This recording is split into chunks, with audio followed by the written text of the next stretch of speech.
Quand vous n'avez pas le temps et peu de compétences pour faire une grosse journée team building, je vous partage une méthode simple pour impliquer vos collaborateurs sur la thématique que vous souhaitez. Générique.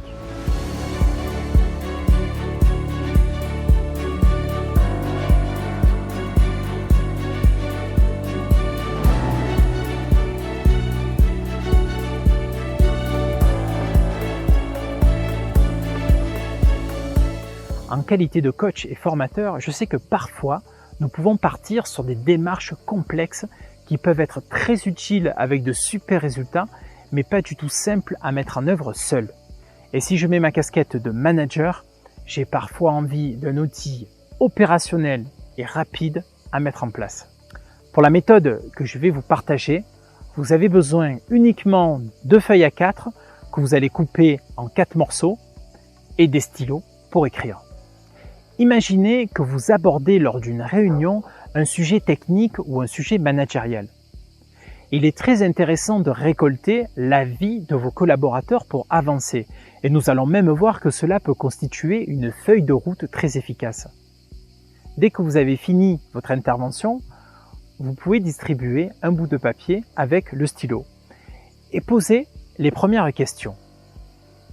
Un exemple d'un sujet ou d'une problématique technique. Exemple, action visant à améliorer les délais de livraison.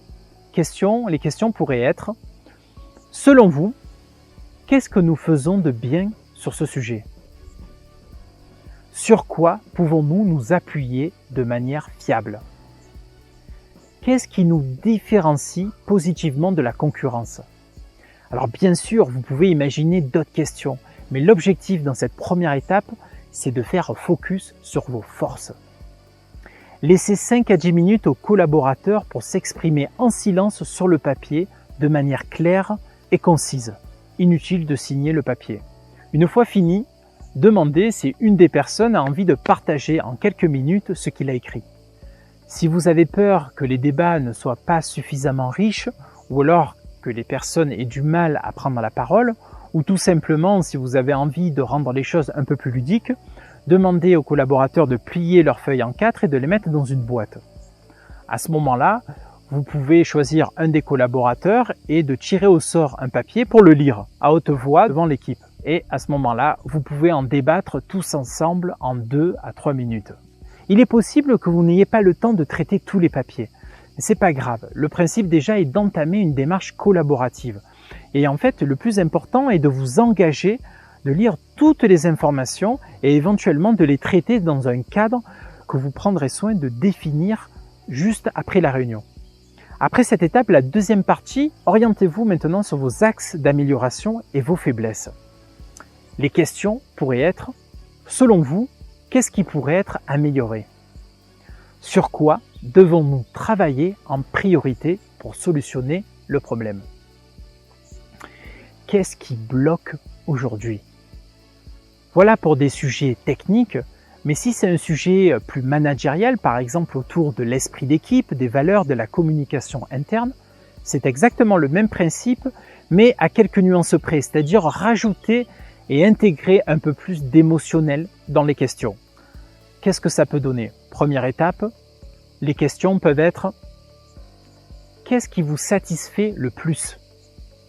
Qu'est-ce qui vous rend le plus fier? Qu'est-ce qui est le plus important pour vous et qui est un incontournable? Concernant les faiblesses et les axes d'amélioration, exemple de questions, qu'est-ce qui pourrait être amélioré? Qu'est-ce qui n'est pas assez présent et que vous aimeriez voir renforcé? Quelles sont les mauvaises pratiques que nous devrions abandonner? Ou quelles sont vos frustrations? Vous allez voir, les sujets et les éléments peuvent être vraiment très variés. Certains vont nécessiter aucune action, mais uniquement le fait d'avoir été évoqué en équipe, ça sera suffisant. Pour d'autres, il y aura peut-être des actions correctives très simples et pragmatiques à mettre en œuvre. Et enfin, si des éléments qui en ressortent sont plus complexes, vous pouvez tout simplement prévoir la mise en place de groupes de travail entre collaborateurs. Et ce qui est très intéressant, que ce soit pour les points positifs ou les forces ou les axes d'amélioration, ça peut constituer pour vous une partie de votre feuille de route managériale, qui sera du coup beaucoup plus puissante car elle sera basée sur les retours de vos collaborateurs. J'espère que vous allez pouvoir mettre en œuvre cette méthode et ce partage. Je vous souhaite une excellente expérimentation et gardez le cap.